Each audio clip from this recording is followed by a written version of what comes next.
중심성 망막염으로 인해서 진단을 받고 또 대시증, 소시증, 변시증이 있어서 사물이 적게 보이거나 크게 보이거나 변형돼 보이거나 휘어져 보이거나 또 중심부가 시커멓게 보이거나 더 심하면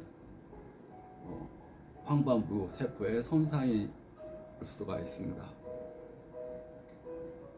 중심성 망막염은 젊은 층에 20대, 40대 사이에 신경을 많이 쓰는 사람들, 스트레스를 많이 받는 사람들 또는 항상 염증성 질환으로 스테로이드제나 또 뼈, 관절에 좋은 뼈주사, 부진피질 호르몬제, 부진피질 호르몬제를 맞거나 또 약물이 염증성, 소염제, 진통제 이런 것들도 중심성 망막염의 큰 원인이 됩니다. 그러니까 현재 스테로이드를 먹거나 바르거나 놓고 있으면 중심성 망막염이 있을 때는 그걸 끊고 치료를 해야 됩니다. 그 가운데 이제 이 스트레스가 원인이 되는 경우, 중심성 망막염으로 이 스트레스가 큰 원인인데 스트레스가 원인이 되는 경우 먹는 음식을 일단 줄여야 됩니다. 혈관이 있고 모든 조직과 세포는 혈액순환이 잘 돼야지 건강합니다. 그래서 일본 사람들이 쓴 책을 보면 거의 만병의 원인을 혈액순환, 혈액이 맑아야 된다. 단순합니다. 책이 두꺼워도 내용은 혈액을 맑게 해야지 몸이 건강하다. 맞는 얘기입니다. 근데 혈액을 맑게 하기 위해서 무엇을 해야 되는가를 여러 가지 이제 적게 된다. 그건 결론은 혈액이 맑아야지. 내 몸에 60조의 세포들이 결국 피를 먹고 사는데 피가 맑아야지, 순환이 잘 돼야지 그 세포와 조직이 건강한 겁니다. 근데 피를 맑게 하기 위해서 소식하는 거 30% 적게 먹는 거, 그러면 30% 더 산다. 30% 소식하면 언제부터 30%? 태어나서부터?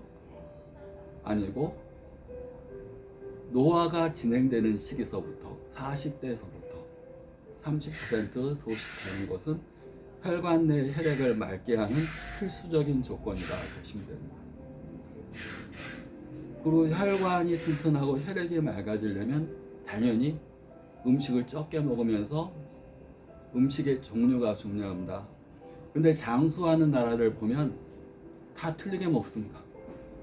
어떤 나라는 이 음식을 먹으니까 좋고 어떤 나라는 이 음식 좋고 뭐 일본 같은 경우는 뭐 어패를 먹는다든가 뭐 어떤 나라는 뭐 과일 뭐 어떤 나라는 다 틀립니다. 근데 공통적인 것은 과식하지 않는다는 거, 소식하다는 거, 두 번째 많이 움직인다는 거. 나이가 먹었어도 집에 있지 않고 항상 농사를 짓는다든가 항상 일을 한다든가 항상 움직이고 일을 한다는 거. 일을 한다는 것은 돈을 버는 행위가 아닙니다. 왜 나이가 먹었는데 일하지 마. 이제 돈도 있을 만큼 있잖아. 건강 차원에서는 아주 안 좋은 겁니다. 일할 때 사람은 진정한 행복을 찾을 수가 있고 진정한 건강을 유지할 수가 있습니다. 나이가 60, 70, 80이 되더라도 90이 되더라도 일할 수 있는 거, 또 일을 하는 상태에서는 일 안 하는 것보다 훨씬 건강해집니다. 일은 돈 버는 수단이 아닙니다. 우리가 직업이라고 그럽니다. 직업.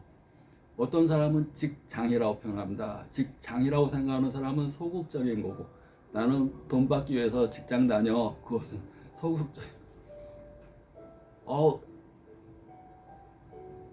파이어족이 될 거야. 돈 열심히 모으면 그 다음부터 여행 다니면서 놀고 살 거야. 사람은 그것은 그래서는 의학적으로 건강하지 않습니다. 사람은 일할 때, 남을 위해서 일할 때, 또 나를 위해서 일할 때, 그 일한 걸로 대가를 받을 때, 대가를 또 더 많이 자기가 보람을 느낄 때, 헌신과 봉사, 또 그에 대한 대가가 있을 때, 기부와 테이크가 같이 있을 때, 맨날 주기만 해도 힘듭니다. 내가 준 것만큼 돌려받을 때 또 행복함을 느끼는 겁니다. 일한 것만큼 자기가 행복감을 느끼는 거. 그래서 일이라는 것은 일할 수 있다는 거. 장수하는 나라의 특징은 일을 한다는 겁니다. 나이가 아무리 먹어도. 첫째가 소식하고, 둘째가 일하고, 세 번째의 특징, 세계 공통적인 장수 나라의 특징, 긍정적이라는 겁니다. 화를 안 내는 겁니다. 화. 그럴 수 있지. 삼그를 합니다. 삼그. 그럴 수 있지. 그러라 그래. 그렇구나 그래. 그렇구나. 그러라 그래. 그냥 끄덕끄덕 하는 겁니다. 그냥 쟤 왜 저러지? 왜 저럴까? 왜가 아니고 항상 how를 생각하면서 합니다. 내가 왜 살아야 돼? 왜 해야 되지? why가 아니라 how. 우리가 집을 하우스라고 그럽니다. 하우스. 집에서 집 선택하는 기준도 마찬가지입니다. 내가 집에서 밥 먹고 잠자기 위해서 집을 선택하는 게 아니라 집에서 무엇을 할 수 있는가. 내가 저 집을 살 때 햇볕이 잘 들어오고 썩지만 나만의 공간이 있는가. 햇볕이 잘 들어오는가. 주변에 공원이 있는가. 내가 산책할 수 있는 길이 있는가. 그 안에서 내가 무엇을 할 수 있는 공간이 있는가. how를 할 수 있는 공간이 하우스입니다. 먹고 자고 TV 보고 이 공간이 아니라 그 안에서 how. 그래서 항상 무엇을 할까? 어떻게 할까? 를 생각하는 사람은 긍정적인 겁니다. 왜 따지면 우울증도 생기고 항상 공격적이 되고 내가 왜 살아야 되지? 왜 해야 되지? 왜 그렇게 되면 싸움만 일어나고. 중시선 만방염이 이래서 안 생기려면 일단은 장수하는 거나 마찬가지입니다. 왜냐하면 이게 스트레스와 밀접한 연관이 있기 때문에. 물론 이제 스트레스는 뭐 여러 가지 스트레스가 있습니다. 외상성, 약물성, 뭐 정신적인 과로, 육체적인 과로, 뭐 환경적인 원인, 뭐 여러 가지가 있으니까 정신적인 원인만 따져놓고 본다면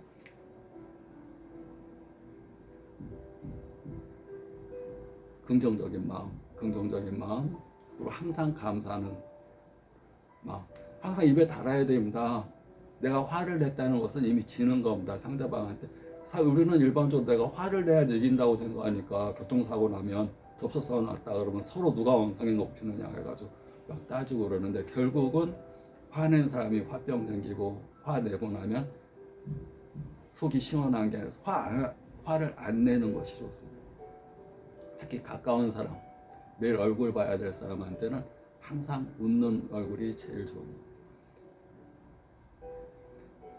나와 세상과의 관계는 나와 내 안에 나와의 관계가 세상에 반영된다고 그럽니다.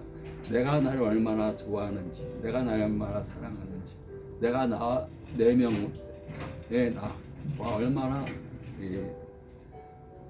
친하게 지내는지, 그게 내가 세상과 관계를 맺는 똑같은 관계다 보시면 됩니다. 내가 나를 좋아하면 내가 세상을 좋아하고, 내가 나를 사랑하면 내가 또 세상을 사랑하게 되고, 결국은 세상을 바꾸기 이전에 내가 나와 친해지면, 내가 싫어 그러면 당연히 그 사람 세상이 싫어집니다. 내가 미워, 내가 자존심이 없어, 그러니까 자존심 시키려고 막 싸우는 겁니다. 자존심이 아니라 자존감을 가지면 됩니다. 내가 존재하는 것에 대한 감사를 가지고 살면 항상 스트레스라는 것은 감사의 반대말입니다.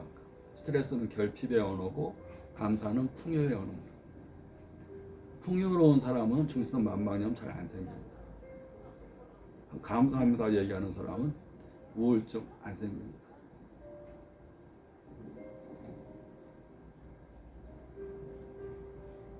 스트레스의 큰 원인은 결핍이기도 하고 비교이기도 합니다. 비교. 남과의 비교, 형제 간에도 비교가 됩니다. 누구는 서울대 갔는데 나는 그렇지 못하다. 누구는 잘 사는데 나는 그렇지 않다. 비교. 옛날에 전부 가난하면 스트레스 안 받습니다. 전부 부자여도 스트레스 안 받습니다.